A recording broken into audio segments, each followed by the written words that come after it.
100 naira eko. Estamba seko.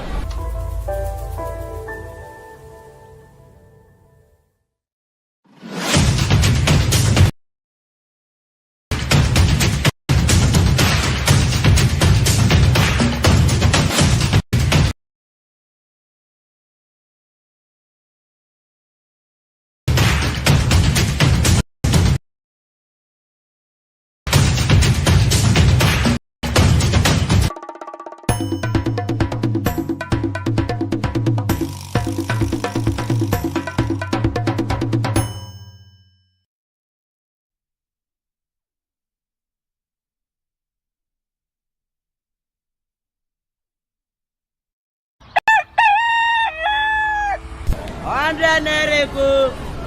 Estamba seko.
Hundred naira eko. Estamba seko.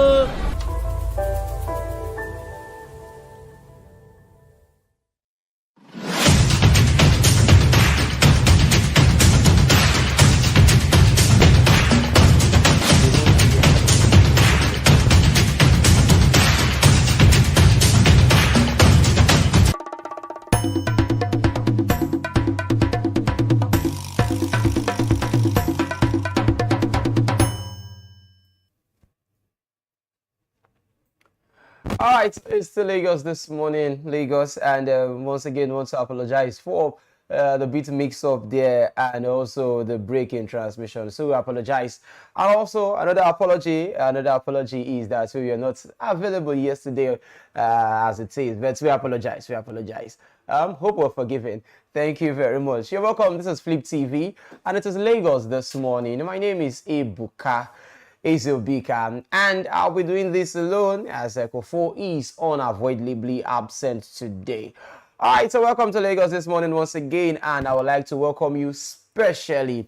As you know, we're rounding off the month of November. Today is the 28th day in the month of November, and it's about that time that salary earners, that we start to greet them specially. We smile to greet salary earners at this particular point in time, just to remind them that, hey, it's that time of the month. Then again, it depends if your month is ending when it's supposed to end. Not all salaries come at the month's end, you know what I'm saying. All right, that being said, we want to thank God that you're alive. We want to thank God that we are here, and also we'll be giving you all the details that is going down in the land as it is. So welcome to Lagos this morning once again. My name is Ebuka. As usual, we start off with what is going down in the newspapers, the news headlines. What are we seeing today in the front pages? From the bystanders right here to inside the studio. So let's go straight up to what the newspapers are serving us this morning. And basically, I'll be starting off with the Punch newspaper. I'll be starting off with that this morning. On the front page of the Punch newspaper, Tinubu presents budget. Wednesday, Federal Executive Council okays $1 billion loan. Wow. The Federal Executive Council have okayed $1 billion loan as Tinubu will present the budget tomorrow, being Wednesday. Now, under the rider, federal government targets 18 trillion naira revenue, raises exchange rate benchmark from 700 per dollar to 750 naira per dollar. This is the new benchmark that they'll be working with in the exchange rate. Let's see how this will go. Speaker, opposition lawmakers assure Nigerians of proper budget screening to grill ministers. Hopefully, it will not just be the usual that we normally have. Hopefully, they will grill these ministers, because as you are coming forth to present your budget, enough questions should be asked. This and this and this and your budget. How are you going to spend this money? What are you doing with this money? Enough questions. Scrutiny should be scrutinized, not a take a bow and go. We don't want that this particular time, because a lot of money is going in for next year as it is. Okay, moving on to other news items here on the Punch newspaper. On the top left corner, attack on judges. Public sentiment can't displace law. This is coming from the Chief Justice of Nigeria, Olukayode Ariwola. Sentiment, like I said, sentiment. I always say this most times when this matter was in court, that the court does not work based on public say or sentiment. The court of law works with facts, evidences that can be proven beyond all reasonable doubt. Now, the Chief Justice of Nigeria here is saying it, attack on judges, police, sentiment can't displace the law. I am the best, so succeed Obaseki. This is coming from Philip Shuaibu, the Deputy Governor of Edo State. He has officially launched his campaign. Officially, he has shown in the hat, and he's saying he's running for the government's office for Edo State come next year. Tinubu names TENURE, NNPC chairman, reappoint Mele Kyari as the CEO. That is one interesting appointment. Every other office have been having a reappointment of the personnel in those offices. Why is it that the office of the GMD, the office of Mele Kyari, is still intact? What is going on in that petroleum industry that so many of us are not aware of? For Mele Kyari to be retained after so many higgy-haggers, using the words of Honorable Patrick Obayagbon this time, after so many higgy-haggers that have enveloped the NNPC, the strikes, the this and that, Mele Kyari still retains his position. Very interesting. Page 8 of the Punch newspaper, you'll find that the president swears in 8 permanent secretaries, precise over FEC meeting. Anyways, these and more you find in the Punch newspaper this morning. From there, let's move over right now to the Nation newspaper.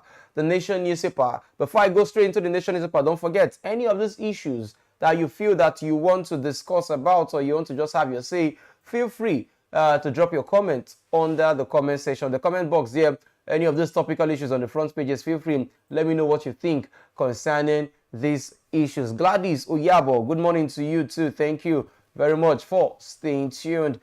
Okay, on the Nation newspaper, Akeredolu Ayedatiwa peace agreement heads for collapse. Wow. He's talking about the governor of Ondo State and also his deputy. Shaibu, I am intimidated. My allocation has been seized. Wow. The governor of the state is trying to run him streets. Basically, that is the basic way to put it. So Baseki won't run in deputy streets for inside the streets. Deputy governor joins 2024 race. You see there, Supreme Court, we get full 21 justices. Ariwola pledges. We did 90 kilometers of roads in 1 year, says Osun government. Adeleke is on holiday in Thailand. Wow.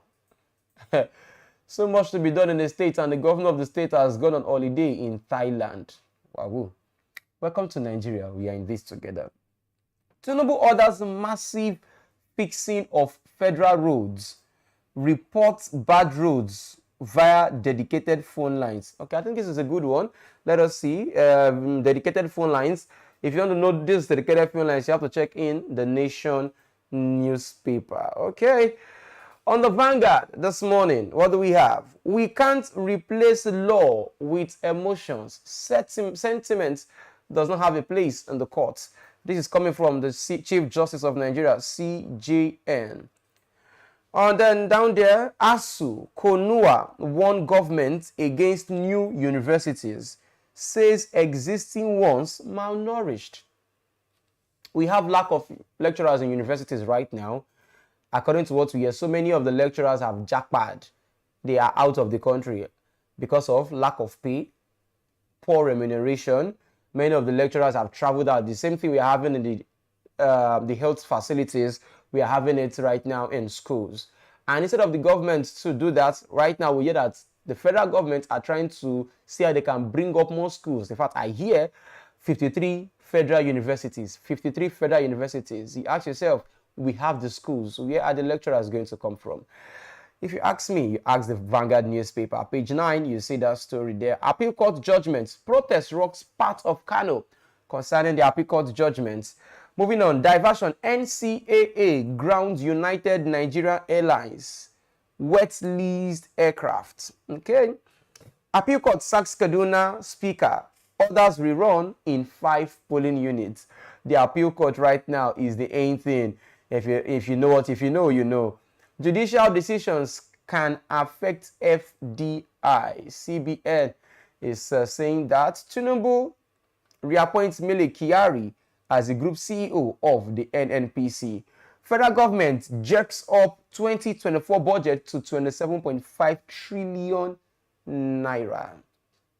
You find out on the Vanguard newspaper this morning. All right, then moving on swiftly. Let's see which one do we have here. We have the Daily Trust newspaper. Yes, the Daily Trust, and it's also talking about the CJN, the Chief Justice of Nigeria. We will never be overwhelmed by mob, says CJN, Chief Justice of Nigeria.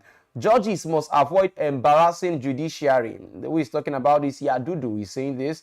Courts deciding election winners bad for polity. This is coming from the PDP elders.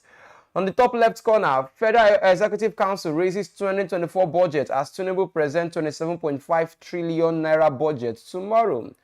Fresh protests hit Kano over governorship dispute as police arrest 7. Tinubu reappoints Mele Kyari is also there. States, local governments cry for development despite sharing 8.8 trillion in 2 years. And you ask yourself, states are crying, local governments are crying for development despite both the states and the local governments sharing a huge chunk, 8.8 trillion in 2 years. And you ask yourself, if these states, if these local governments are crying, then where is the money going into? Nigeria. Well, you find out in the Daily Trust newspaper this morning. Trust me, so many of these cases are these cases, and they are very, very, very, very, very, very not nice as it is. Moving on, let's talk about the Blueprint newspaper this morning. Federal Executive Council okays AFDBs, that is talking about the African Development Bank's $1 billion support loan for 27.50 trillion naira 2024 budget estimate. Okay, other stories here. CJN to judges, do not succumb to mob mentality in deciding judgment. That is there. In Kano State, 18 years after, Grand Kadi constitutes committee to review amputation sentence. Wow, talking about the sentence in there in the north, we have the penal code, the Sharia law and the penal code. So in the north there, they are looking at how they can stop some of those laws, talking about amputation, cutting off of a person's hand or a leg. Appeal court sacks Kaduna speaker, others rerun in 5 polling units. In Ondo State, man to die by hanging for hacking neighbor to death. Man to die by hanging for hacking his neighbor to death. You find out there. Federal government to unveil blueprints on nationwide digital switchover. Malagi is saying that this morning. You find that on the front page there this morning of the Blueprint newspaper. Let's switch quickly to The Guardian. Federal government proceeds with unambitious budgets, proposes 27.5 trillion naira next year. Let's leave the Guardian. Let's go to this Nigeria. CJN seeks amendment to stop some cases from going to Supreme Court. Apex Court handled 1,271 cases, delivered 251 judgments in 10 months. They are now tasking judges on fairness. 58 lawyers becomes SAN, that is Senior Advocate of Nigeria. Now, the CJN is seeking to amend some cases to stop going to the Supreme Court because the Supreme Court is handling so many cases. Now, listen to this part. 1,271 cases so far the Supreme Court have handled, and in 1,271 cases, they've delivered judgment on just 251 in 10 months. Meaning we still have a lot of work to do as it regards this particular case. FEC, I'm still in this Nigerian newspaper. Federal government raises 2024 budget to 27.51 trillion naira. President represents appropriation to National Assembly tomorrow. Tinubu appoints Tinuره committee into new NNPC board as Kyari retains position. Residents protest in Kano as police arrest 7 protesters. All this is coming from this Nigerian newspaper. Let us flip the pages quickly. Let's go into Nigerian News Direct. Directly, they are stating there as here, Federal Executive Council pegs $77.96 crude benchmark, 750 naira per dollar exchange rate for 2024 appropriation bill.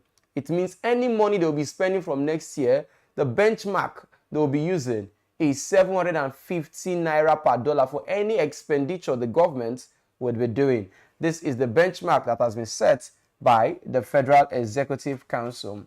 Aviation Minister blames poor regulatory oversight for frequent air accidents, meets with heads of agencies.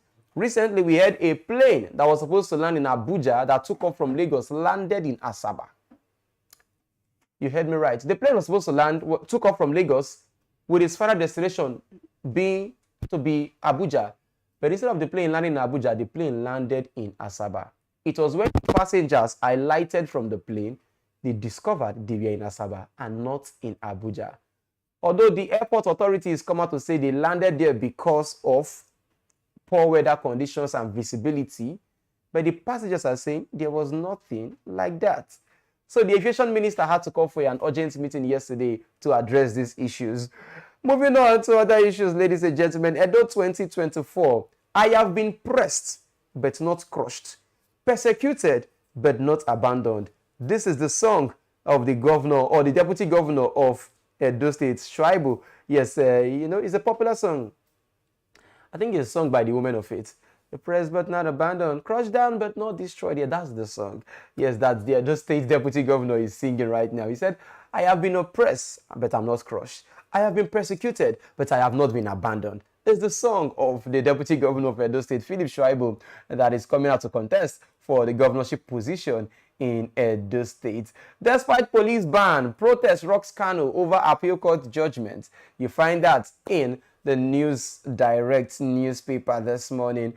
Like I said, you can let me know what you think concerning any of the stories that I am dishing out to you this morning on the show from the newspapers. So feel free to drop your comments there under the comment box. Any of the matters that you want to talk about, feel free. Let me know what you feel, what you think concerning these issues. Gladys Ogiabo, good morning, dear presenter. Please, where's your colleague watching from ATL USA? Thank you very much, Gladys. She's unavoidably absent today, talking about Kofo. So Ebuka is here, and I am doing this running solo this morning. All right, thank you very much for asking.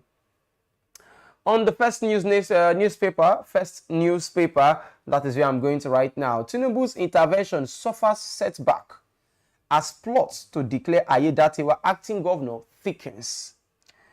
President Tinubu to present 2024 budget on Wednesday. You find that there also. Then moving on to other stories here in the first newspaper. Judiciary won't replace law with mobs with emotions. Governor Abiodun approves constituency project for 236 councillors. Okay, Governor Abiodun has approved constituency projects for 236 councillors.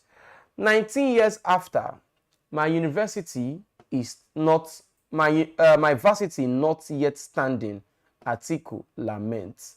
19 years after, my university not yet standing. If you want to know why, you have to check in the first newspaper. I am disappointed in myself. This is not me speaking. This is coming from Joe Biden as he apologizes over Gaza war. Reps probe mismanagement of COVID-19 funds. Flight diversion, NCAA sanctions United Nigeria. Now, this is the airline I was talking about that was supposed to travel and land in Abuja. Instead, it landed in Asaba. And lastly, today on the news, we'll end up with this business day. On a business day, Japa Wave empties construction sites. That is what you find there. Japa Wave empties construction site because many of the engineers have done what? They have all jackpad. You know, it's a syndrome. It's like a ripple effect. It's rippling on every sector in the country as it is. Everybody is traveling out of the country for greener pastures. It is what it is. Gladys, you understand what I'm saying because you are watching from the United States. So I believe you left for greener pastures also. NNPC moves again to break petrol import jinx. Subsidy removal pushes transport industry into recession. This and many more are some of the stories you'll find on the front page of the Business Day newspaper this morning.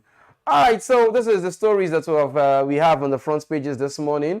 We'll be going on a short break right now. After the break, we'll come back and we'll bring out some of the cogent stories from the newspapers and dissect them one after the other. Like I said, feel free to let me know any of those topics, any of the discussions that you want to have with us this morning on the show. And the big headline for today that we'll be looking at, we'll be talking about the president's budget that is going to sign tomorrow. $1 billion loan is what we need to finance the budget for next year. We'll be talking about these and more after this time out. Stay with us.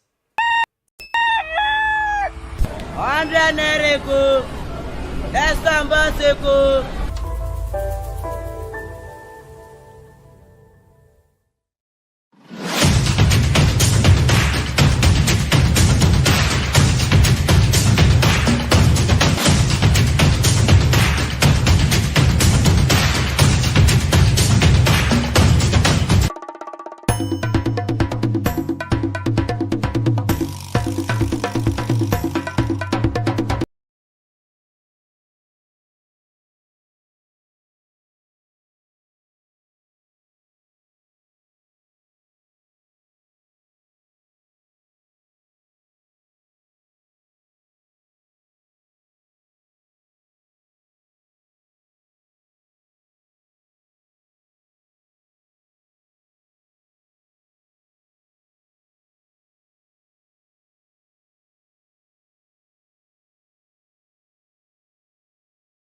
I don't tire.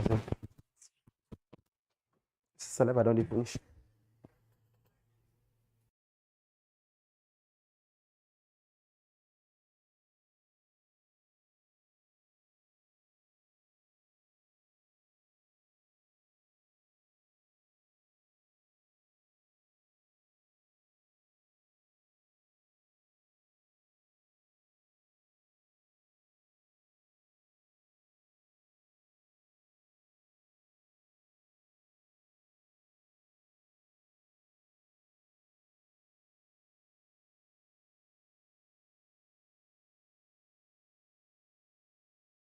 Break, and this is still Lagos this morning right here on Flip TV. All right, so let's delve into the stories. Basically, like I told you, we will just pick out from each and every one of them because the newspapers have served up so many headlines, and my work here is just to do what. Right here, let's pick out the biggest headlines from the papers this morning. All right, so not forgetting this is still Lagos this morning live here on Flip TV, your number one station that brings you up to date with all the news items you can find everywhere and anywhere. Flip TV and Flip TV Plus. Don't forget to subscribe and also to like the page and share to your friends and also your families. Yeah, for just more updates as it is. All right, Ebuka is my name, and I'm here. I'm just by myself. And for those asking about Kofo, yeah, she's unavoidably absent today. So please. Also apologies too for yesterday as it is. So let us go straight into the stories that we have.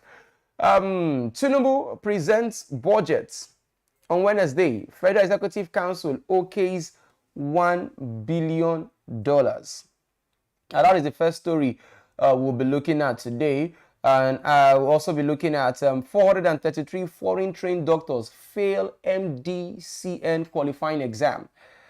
Yeah, we'll be looking at that. In Ondo State, lawmakers meet today, may declare Ayedatiwa as the acting governor. We'll be looking at that. Borno villagers jubilate over Boko Haram commanders killing. And also we'll be looking at Navy ends 3 days sea inspection to flush out maritime criminals. Cleric RCCG women to Tinubu fixed day for National Thanksgiving. Then over to the business side of things, reps begin 183.9 billion naira COVID-19 funds mismanagement probe. Entertainment, OAU student lands in hospital after ending hand washathon for Guinness World Record. And also on the foreign scene, father of American hostage remains hopeful. Her release will come before truth ends. And finally, we'll be looking at sports. Jose Peseiro reveals while Super Eagles drill with Zimbabwe. So these are the stories that we'll be looking at this month. So firstly, let's start off with the president, the number one citizen of the country, President Bola Ahmed Tinubu. President Tinubu will on Wednesday present the 2024 appropriation bill to a joint session of National Assembly. This came as the Federal Executive Council on Monday approved the 2024 appropriation bill of 27.5 trillion naira. This is an increase from the 26.1 trillion naira earlier considered by the council.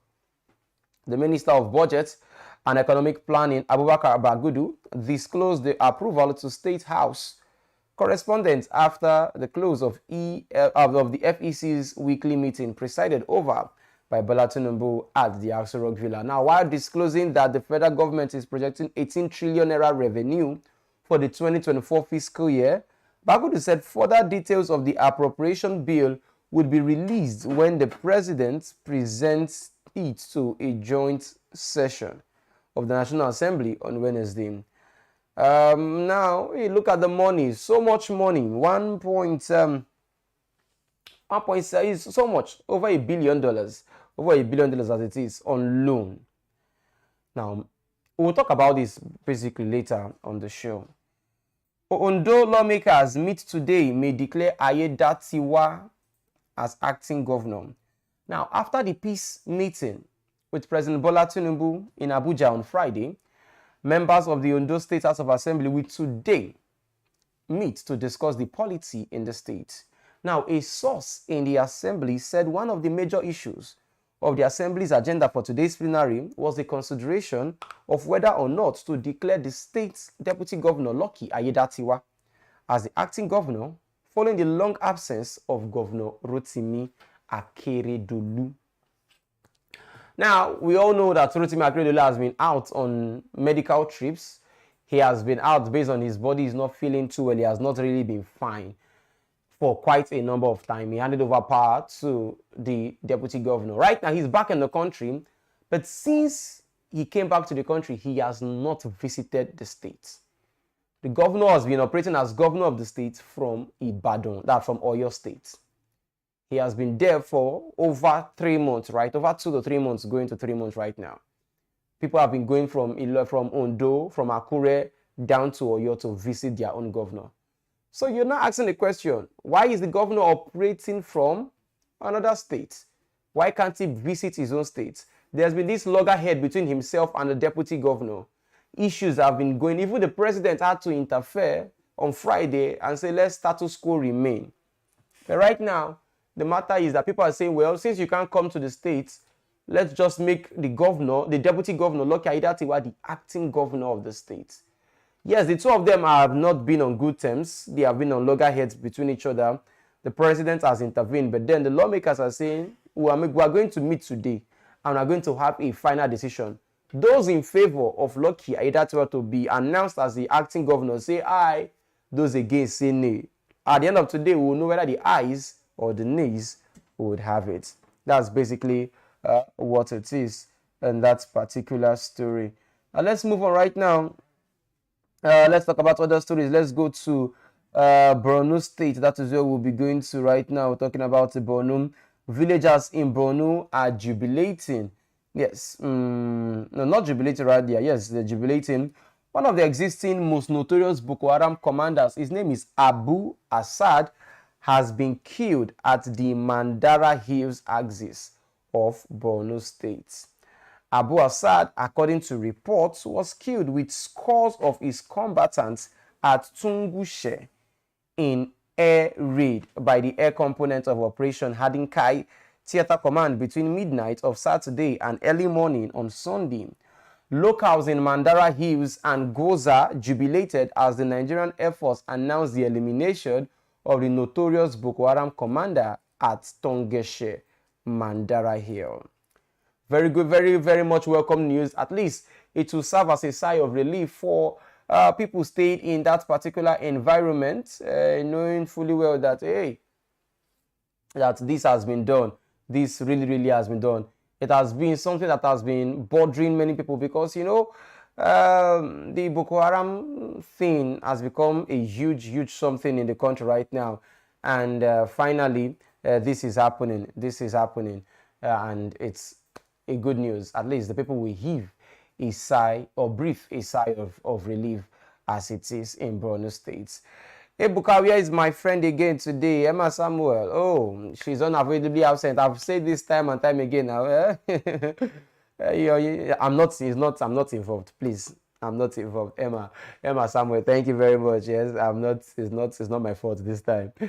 Okay, now let's move on right now to other news items here this morning. Let's talk about clerics and some members of the RCCG that are asking the government to have a national Thanksgiving Day. What is a Thanksgiving Day? A Thanksgiving Day is a day set aside for Thanksgiving, to thank God for everything, to thank God for family, to thank God for life, to thank God for health, to thank God for everything that you can thank God about. There should be a national Thanksgiving Day. Normally, overseas here in UK, in America, there is a day for Thanksgiving as everybody come together as a family to sit on one table, prepare different kind of food, and thank God for everything. Now, I would like to ask you, you're watching us right now this morning on the show, would you want us to have a national day for Thanksgiving? Because left to me, if you ask me, ladies and gentlemen, we thank God every day of our lives. Personally, I don't think there should be a day set aside for Thanksgiving. Every day of our life, we should be thanking God. Yes, they're asking for it with the same reasons I just buttressed, because there's a national day for Thanksgiving. It's an holiday period in America, in the UK, in Canada. It's observed in those particular areas. You in America, you know why you celebrate. Gladys, you're in Atlanta at the moment. You know how you celebrate your own day, talking about the Thanksgiving Day. Would you want us to have the same thing here in Nigeria? If yes, what are your reasons? Why do you think we should have a national day for Thanksgiving? Because as Nigerians, we know we are very, very religious. We pray every time. We pray in the morning, we pray in the afternoon, we pray. Almost every day we pray. Every first Sunday in some churches is Thanksgiving Sunday. Every last Sunday in some churches is Thanksgiving Sunday. So do we still need a national day for Thanksgiving? Let me know your thoughts under the comment section. As it is this morning on the show, it is Lagos this morning, okay? Emma, you say I go explain tire. No evidence, I be me with day so I be evidence. Leave on like that. If I explain, you know, won't take on like that. I cannot come my happy again. No. Anyways, thank you very much for always reaching out, Emma Samuel. I appreciate you. 100 for you.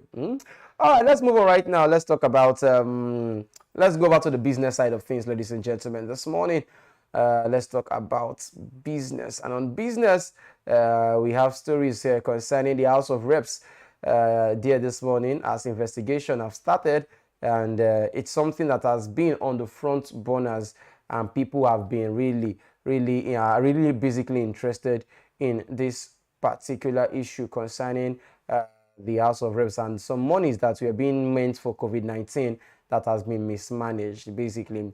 Now, the House of Reps Accounts Committee on Monday have kicked off a full-scale probe into alleged mismanagement of COVID-19 intervention funds by the ministries, departments, and agencies of government. A member of the House of Representatives, Nyangma Zakari, had in October moved a motion for the probe of the MDAs, that's the ministries, departments, and agencies, accusing them of mismanaging funds totaling 183.9 billion naira meant to address COVID-19 pandemic from 2020 to 2023. Now, addressing the open session, the chairman of the committee, Bamidele Salam, warned ministries, departments, and agencies that the committee would not listen to pleas for an extension of time. Now, some monies that were distributed to ministries, departments, and agencies for COVID-19 disbursement. Don't forget COVID-19, the palliatives. Yeah, many people, we know the drama that happened during that period. Now, some monies totaling to 183.9 billion was disbursed to these ministries, to these departments and agencies. But reports coming out is that many of these ministries, departments, and agencies, instead of them giving out these monies, some of them turned the money into their personal monies, which investigations have started. And hopefully, I hope that these investigations will definitely see the light of day. And we, the masses, would get a total report of how much was disbursed. We know it's over 183. Those ministries, who is in charge of those ministries? Who are those in charge of those ministries? Who are those in charge of these departments? Who are those in charge of these agencies? Who received the money at that particular point in time? Who did this? Who did that? How much was given to these departments? How much was disbursed? A full-scale investigation is all we need at this point in time. Let us know what's really happened to these monies, because these monies are taxpayers' monies. Even if they were given to us by the World Bank, even if these monies were borrowed, how did these monies go? We need transparency in the government, and that is what we want at this point in time. Let's move over. Let's leave all the serious talks right now. Let's move over to entertainment. Yeah? Now, on entertainment, let's go to the Obafemi Awolowo University. The young lady there that was so determined, or in the words of Kanuanko, determined to break the world record concerning hand washing.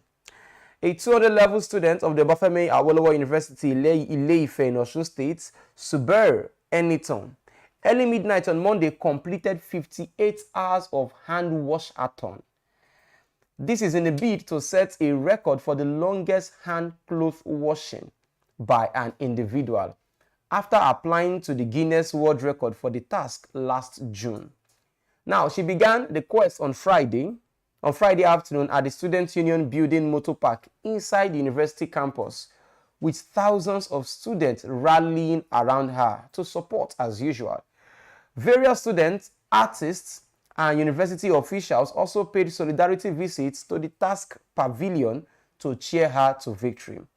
She completed the 58 hours around midnight on Monday, from where she was taken to the school ambulance to institution's clinic for a medical checkup. Speaking before heading to the clinic, Enito said she was fulfilled to have completed the task right in front of her mother, Omogbolabo Afolake, who was at the venue for over 2 days. Oh my God.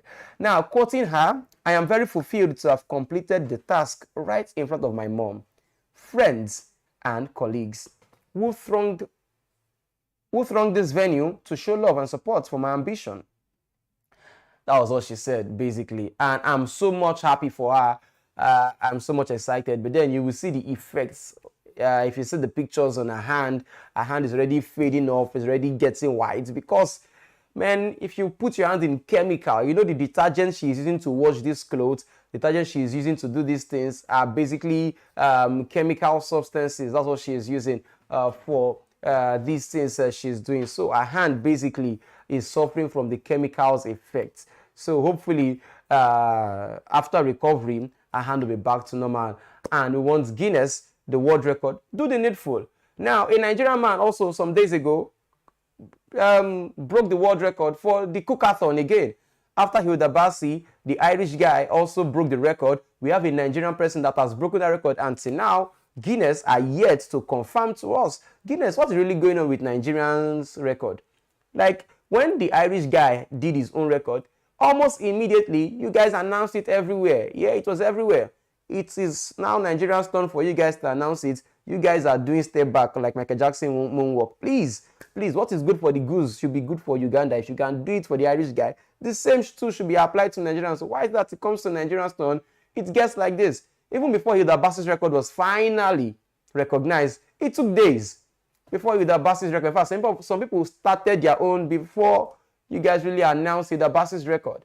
So I don't know why it takes a lot of time before that concerns Nigeria would be announced. So please, we have 2 records we are waiting. So Guinness, as a matter of urgency, you guys should do the needful in this regard. But for the OAU students, very much big congratulations to her, and we hope that these records get to be announced pretty soon. And we wish her quick and speedy recovery for her to get back to her school activities. Not forgetting, she's still a student, a 20 level student, so she still have her education and she has her life way ahead of her.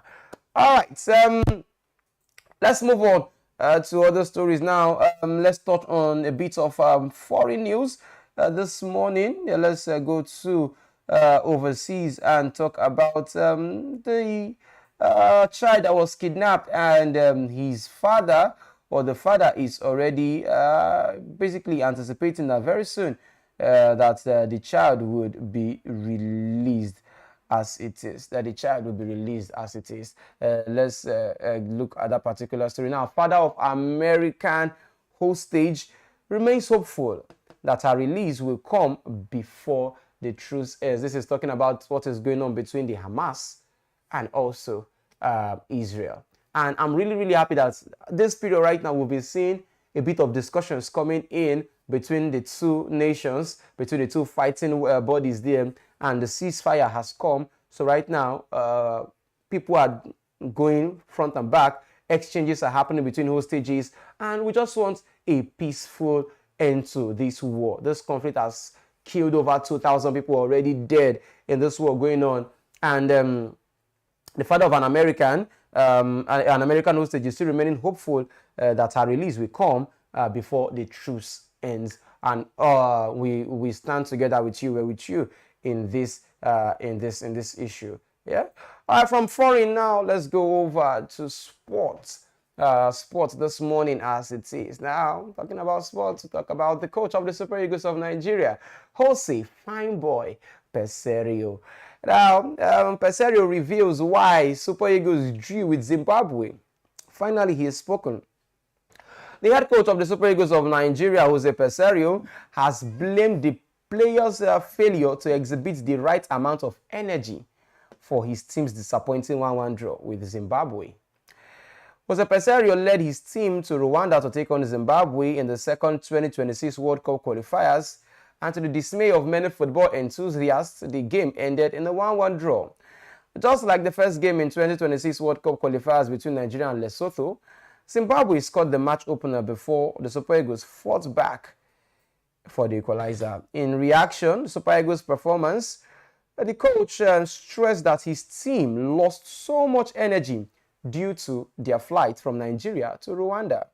He also emphasized that injured players like Victor Osimhen, Wilfred Ndidi, Taiwo Awoni, Samuel Chukwueze, and others contributed to the team's disappointing performance. I won't take